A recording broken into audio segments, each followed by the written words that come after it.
नुकीले पत्थर। एक आश्रम में बहुत से शिष्य पढ़ते थे। उनकी शिक्षा पूरी होने को थी। तभी एक दिन गुरुजी ने उन्हें बाधा दौड़ में हिस्सा लेने को कहा। इस दौरान उन्हें कहीं कूदना था, कहीं पानी से गुजरना था। आखिर में उन्हें एक अंधेरी गुफा से गुजरना था। गुरुजी के इशारा करते ही दौड़ शुरू हुई। सभी शिष्य तमाम बाधाओं को पार करते हुए अंधेरी गुफा के पास पहुँचे। जैसे ही उन्होंने गुफा में पैर रखे तो उन्हें असहनीय पीड़ा का अनुभव हुआ।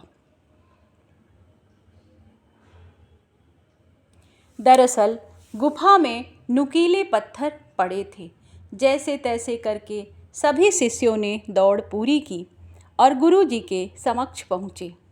गुरुजी ने पूछा, आप में से कुछ ने गुफा जल्दी पार कर ली, कुछ ने थोड़ा समय लिया और कुछ ने ज़्यादा समय लिया, ऐसा क्यों?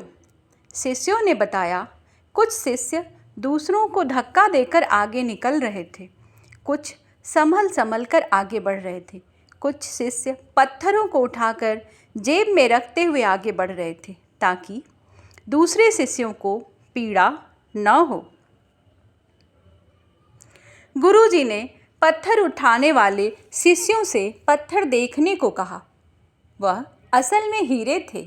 गुरुजी ने वह हीरे उन शिष्यों को इनाम में दिए और कहा, सबसे समृद्ध वही होता है जो इस भागम भाग की ज़िंदगी में भी दूसरों के बारे में सोचता है। आज का मंत्र, अपनी दौड़ जरूर दौड़िए, लेकिन दूसरों के भले के बारे में भी सोचिए।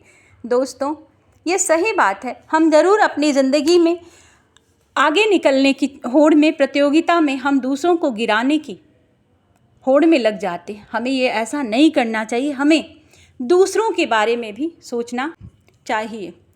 दूसरों के बारे में जब हम सोचते हैं तो ईश्वर स्वयं हमारे बारे में सोचता है। क्योंकि हम जब दूसरों के लिए करना शुरू करते हैं तो एक बात और भी होती है, बहुत सारे लोग हमारे साथ, हमारे पीछे खड़े हो जाते हैं। किसी ने सही कहा है कि अगर हम इन दो हाथों से अगर चाहें तो 10 दुश्मनों को नहीं मार सकते, लेकिन अगर यही अपने दोनों हाथ हम जोड़ दें, विनम्रता के साथ खड़े हो जाएं, तो हमारे पीछे पूरा की पूरा एक कारवां खड़ा हो जाता है। बहुत सारे लोग आपका सपोर्ट करने के लिए खड़े हो जाते हैं, क्योंकि विनम्र व्यक्ति के मित्रों की संख्या बहुत ज़्यादा होती है।